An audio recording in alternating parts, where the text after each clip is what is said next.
Alright, let's, go grab Susato. Go collect her. British Supreme Court Lord Chief Justice's office. Yes. No matter how many times I come here, I always get the same sense of oppressiveness somehow. Do you think the place is oppressive? I think it's normal. How so? I mean, look at that suit of armor over there. You can't take that seriously, can you? Maybe it thinks the same about you. Damn. So, oh, is this the Chief Justice? So everything is clear with regard to tomorrow's arrangements, I trust. Yes, thank you very much. Yeah. There they are, Susato-san and Lord Strongheart. I wonder what they're talking about. They both look very serious. Very good. There is nothing further to discuss. You may return to your lodgings. No doubt you have much to do in your preparation for your return to your homeland. Huh? Wait, what did he just say? Your return to your homeland? Susato-san!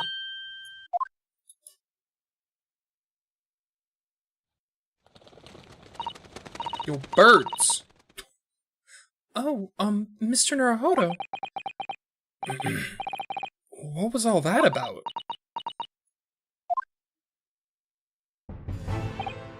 Mr. Naruhodo, thank you for coming to collect your colleague. What's all this about? Why were you talking about Miss Susato's return to her homeland? And tomorrow?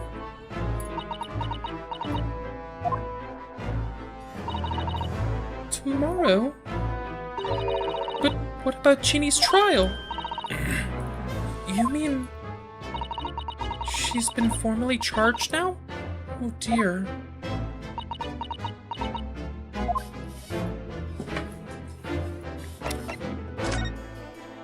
Oops. Converse. Returning to our homeland. Miss Susato, what's all this about? Oh, please don't concern yourself, Mr. Naruhodo. It's only me going back to Japan. Concerning! Hello? Your life can continue. That's not what I asked. What happened? Why are you leaving?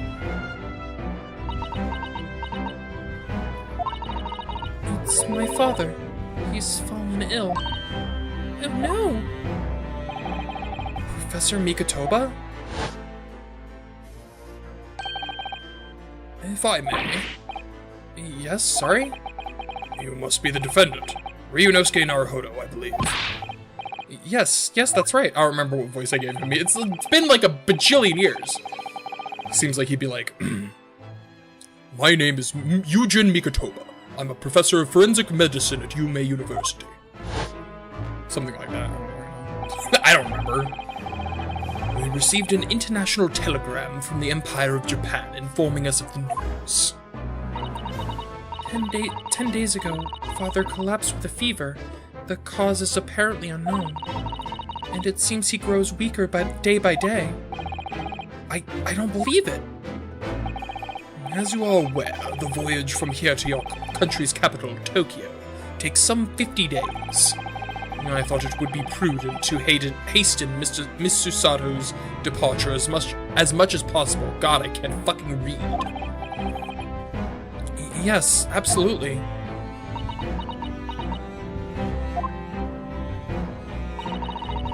I will leave London first thing tomorrow morning. I can't believe this is happening.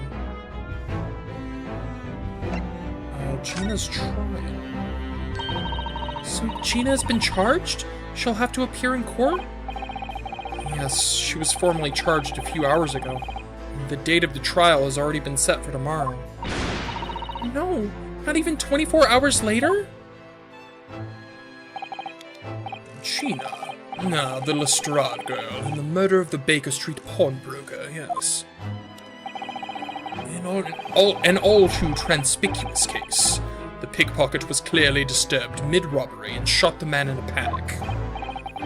No, the yard is overstretched as it is, without wasting time on these open and shut cases. Hey! It's not wasting time. Ginny would never do something like that.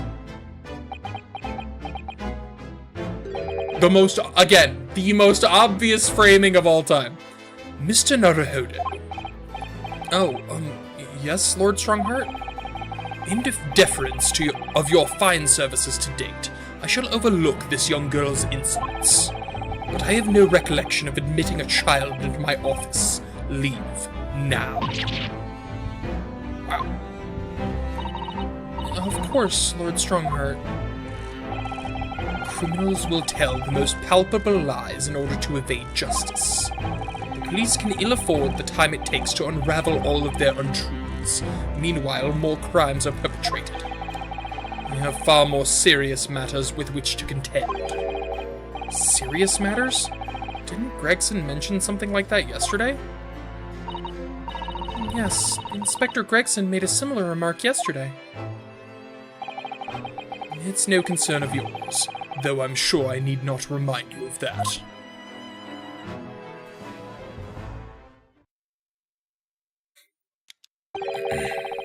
"3 minutes precisely until my next meeting. You must excuse me." There's just one more thing, Lord Strongheart. Which is?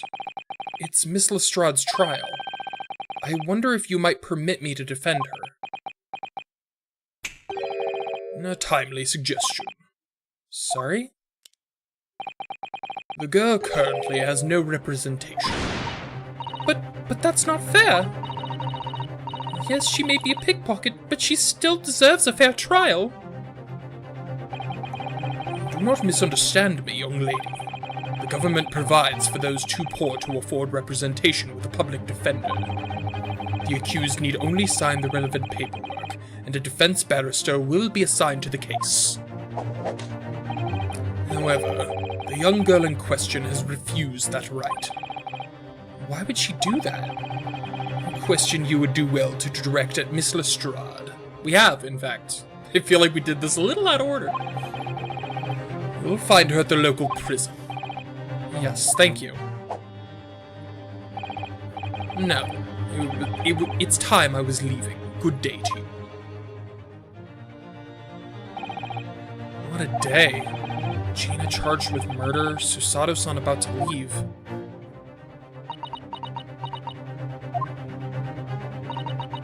Come, Mr. Naruhodo, Iris, we must make haste. But, Susie... You're leaving for Japan tomorrow morning, aren't you?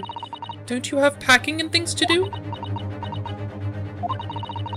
As Mr. Naruhodo's judicial assistant, my personal circumstances are of no consequence. My sole purpose remains to help you in whatever way I can. Thank you, Miss Susato. That's a very pensive look. I think we ought to visit Gina first. In any case, I should like to wish her well before I leave.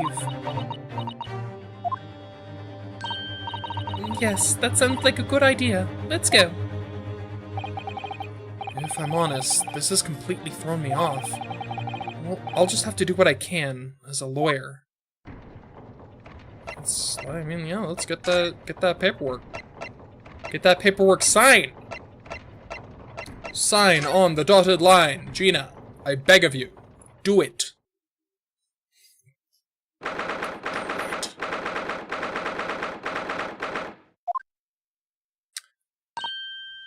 Ah! Hello again, Gina. Again, why did they let her keep that? Just seems like a odd choice. What are you lot here now? What are you lot here for now? To have the muzzle of that grenade launcher shoved in our faces yet again, obviously. Yo, sass. Brain sass.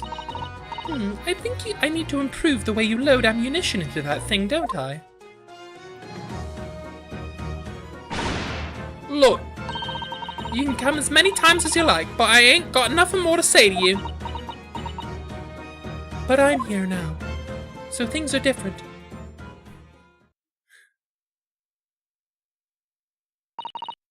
Gina, I wonder if you might hear me out. There's something I'd like to say. What?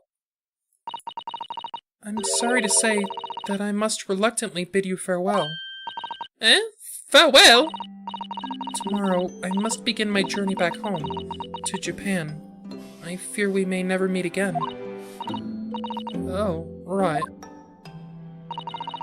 I've had the pleasure of meeting so many lovely people here in London. I have so many wonderful memories. And yet, as things stand now, it will be a glum parting indeed. Poor Iris is so miserable. Susie. Well, that ain't my business. Both Iris and Mr. Naruhodo believe you to be innocent, Gina. They've put their faith in you. But somehow, you can't find it in your heart to put your faith in them. Yeah, that's right, I can't! What of it? It grieves me greatly to have to say goodbye to my friends when they are so clearly unhappy. Because of you. What? It's my fault? Yes. Oh, damn. So I have one final request, Gina, before our paths never cross again. Right here and now. I want you to show both of them that you don't deserve the faith that they've invested in you. Eh? Okay. Can't do that anymore. Never mind, I'm gonna do it every time. Fuck it. Only by doing that will you truly be as alone as you claim to be. Damn. She's just straight up calling her bluff. Goddamn. What are you talking about? What do you expect me to do, eh? You've told us that everyone lies. So prove it by admitting one of your own untruths. What about what you said before, Ginny? You said something about unforgivable lies. You must tell Mr. Naruhodo and Iris the truth now. That is my last request before I leave. My last request as a judicial assistant. No, I can't. Whatever these lies are, they're obviously weighing very heavily on Gina's mind. Gina, I could be wrong, but... is it something to do with what happened 2 months ago? Something about that trial? The one in which Magnus McGilded was acquitted. The case of that mysterious murder that took place inside the omnibus. You were called as a witness by the prosecution. Is that what this is about? Yeah, you're right. Because in that trial, I lied. I lied like you wouldn't believe. Will you tell us about it now?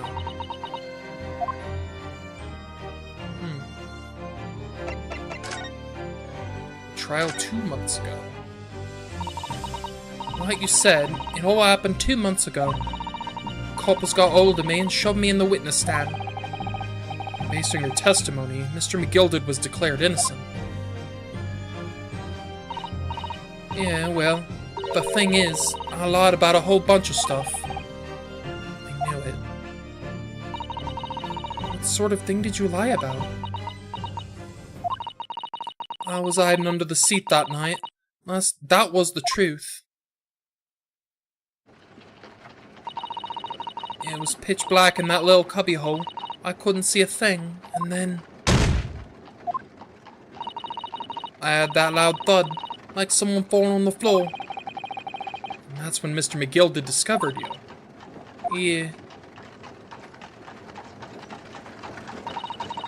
He pulled me out from under the seat and sat me next to the dead man. There wasn't much light to see by, but when I looked at my hands, I had the cove's blood all over them. I was so scared, I couldn't even speak. You had his blood on your hands? In other words, it was Gina that the witnesses on the roof deck saw through the skylight. Then Mr. McGilded started asking you questions, I suppose. who you were and why you were hiding under the seat. Yeah, he did. Only that's not all. What do you mean? I mean, he threatened me. Threatened you? How? He made me swear about what I'd seen and what I'd heard. About what he was going to do after the cope was found dead. He made me swear I wouldn't tell no one about any of it. If I did that, he said he'd let me scalp her before the coppers showed up.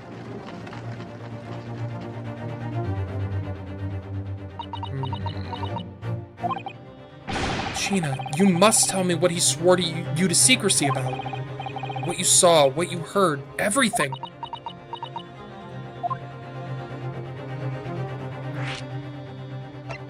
Shit. It's all coming together! You said you said McGilded made you swear not to tell anybody what you saw. But you were in the pitch-black compartment under the seat the whole time, weren't you? Yes, with Mr. McGilded sitting above your head, if I remember correctly. Yeah, that's true, but it was when I heard the thud of the cove hitting the floor. I let out a little scream, see? Couldn't help it. McGilded heard that and dragged me out by my arm. That's when I saw it. It was on the floor next to the old geezer where I'd been stabbed. A disc, all bright and shiny. A disc? Do you mean... Yeah, that's it. The one what the D took off me at Winterbanks. So the music box disc was there on the floor of the omnibus? Not for long. McGilded spotted it straight away. He picked it up smartish and stuffed it inside his pocket. So that disc was in the omnibus 2 months ago at the scene of Mr. Mason's murder. And the bog trotter told me. One moment while I Google bog trotter. Don't mind me, just Googling bog trotter.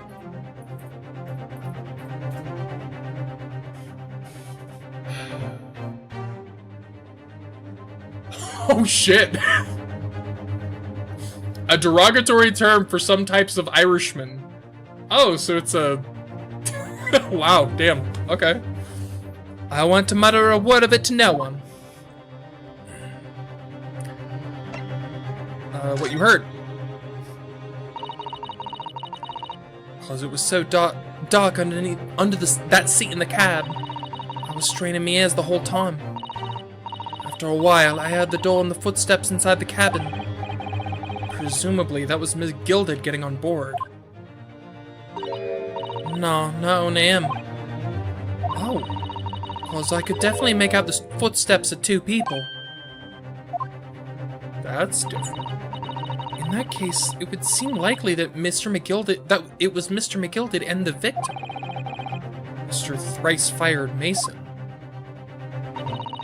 In his testimony during the trial, Mr. McGilded claimed he slept during the carriage ride. But whenever I'm in a carriage, I'm taken with a fierce tiredness, and I always succumb to it.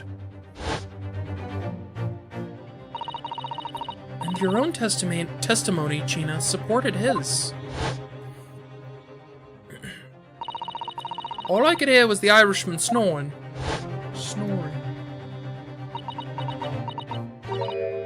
Yeah, that wasn't exactly true.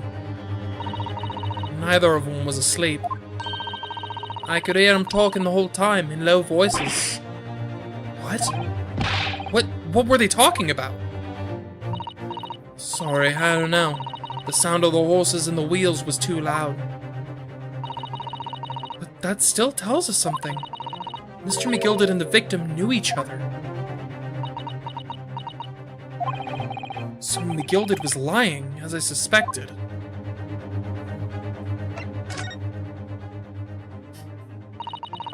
I knew it weren't going to take long before someone raised the alarm that the bloke had been killed. This accent is falling apart.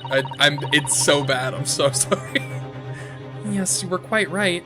The other passengers on the roof deck noticed very quickly. So when the cab came to a stop, McGilded told me to hide on the back under the seat again. I climbed in and waited. 2 coves from up top ran off to get the coppers. Yes, Mr. Fairplay and Mr. First. Right, and after they'd gone, McGill did ask the driver to do him a favor. A favor? Now then, fella, what I need you to do is take this coat of mine and deposit it with a nearby pawnbroker. And for your troubles, let's see now. I'll give you 10 guineas. A nearby pawnbroker? You mean on Baker Street? Well, you got it. It was Windibank's. That coachie snapped up the money and ran off to pop this coat as fast as he could. So then there was no one left in the carriage. McGill did open the box under the seat and let me get out of there, but not without conditions. I see. McGilded's conditions. What were McGilded's conditions then? For letting you go free, I mean. Not telling a soul, not for anything, about what I saw and what I heard. And there was something else as well. There's more? Yeah, this is the most important thing, he said. This is the most important thing. I'm after sending the coachman on a little errand for me, with some small change in his hand. Now then, did you hear what I asked of him? Did you see anything at all? At all? You asked him to go pop your weasel, right? Aye, the fiend's taken the overcoat to deposit with a pawnbroker hereabouts. And I want you, lass, to take the redemption ticket for it. Do you understand? What? You want me to have the ticket? That's right, and I'll come fetch it from you later, sometime within the next 2 months. You're to hang on to it until then, is that clear? And whatever you do, don't lose it. Alright then. And in case I might happen to be delayed at all, you're to go to the pawn shop, Windibank so it is, and you're to extend the loan before the 2 months is up. If you'd forget, the article will be forfeited and any old fiend could come along and buy it. But I ain't got that car brass. Here's £5. That should be enough. Do we understand each other, lass? Don't try anything funny now. If you go against me... Yeah, I get it. Good. And one more thing. In a few days from now, it'll be visited by the police, I've no doubt. The coppers? Aye, they'll come asking you to take the stand in court, to testify as a witness. So let's have a wee chat about that, shall we?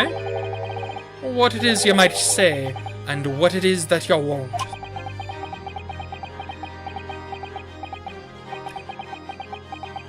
Boy, this guy fucking sucks.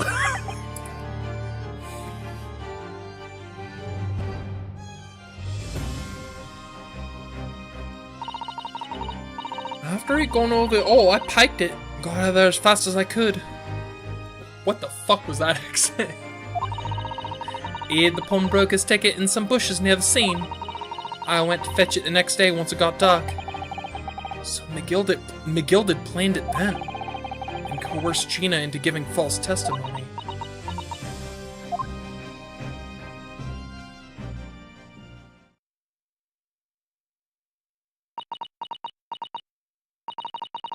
I bet you're ready to string me up, eh?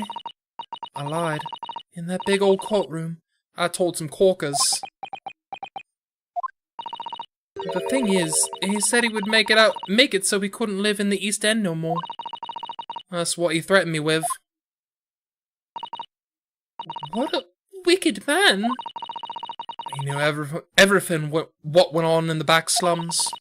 He knew we had no one to look after us, and we was all just looking out for each other, getting by together. So you mean Mr. McGilded would have... In a heartbeat. He could have had the lot of us chased out of there if he wanted. And then where would we have gone, eh? Nowhere, that's where. So, I didn't have no choice. Thank you, Gina, for telling us everything. But I'm for it now, eh? Go on, admit it, you must be livid. Well, you can make amends by doing me a simple favor. A favor? What? Sign the representation papers for tomorrow's trial. I'm so sorry, but that's gonna stay. I can't let it die. If you don't actually want me to represent you in court, you can rip it up later. But we need that paperwork or we can't investigate it. Investigate. The police won't let us. Investigate what? The scene of the incident last night. Mr. Sholmes was shot, you see. What? Well, he's having a big operation right now, Ginny. Is it bad? Is he gonna be alright? Sholmes is gonna be alright, right? That's why I want to investigate. For Mr. Sholmes' sake as much as anything. Alright. So what you're saying is, if I sign that bit of paper, everyone's happy, is that it? Something like that. Mrs. Sato? Yes, of course. I have the representation papers here.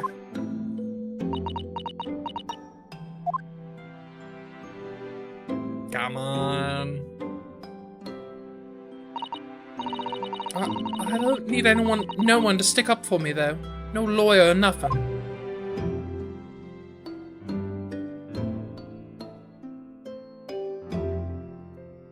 Oh, Ginny, she seems so lonely. Gina's representation papers. Paperwork signed by Gina to put me in charge of her defense. Showing this to Scotland Yard detectives gains us access to the crime scene. Well, at least this should mean we can investigate the scene at Windibanks now. Yes, and perhaps we can come back to visit Ginny when we're done there. Of course. I feel like we finally cracked Gina. She's opened up to us at last. And now I have her representation papers. No one else knows just what a responsibility that is. Anyway, for now it means that Inspector Gregson can't stop us investigating at Windibanks. Hell yeah. Although, something tells me he's not going to be happy about it. Another to be continued. Well, you know what? This one actually is at a good time. These are going quicker than I remember last time I was like, oh man, these are so perfectly timed. These ones are quick. God damn. All right, well, but now it's a good time. So I'm gonna call it a day here. Investigation part 4. God damn, long ass investigation sequence. Although not really, because like part 2 and 3, I guess, were like short as shit. Like 1 hour each. In any case, I'll be back on Friday for more Deltarune Part 4, Chapter 4. Whatever, same thing. Monday with more Kingdom Shards. And back with this on next Wednesday. You know, the usual. I don't know why I feel the need to say this every single fucking time. But I do. This is how my brain works. I don't know. Thanks for watching. See you later. Bye!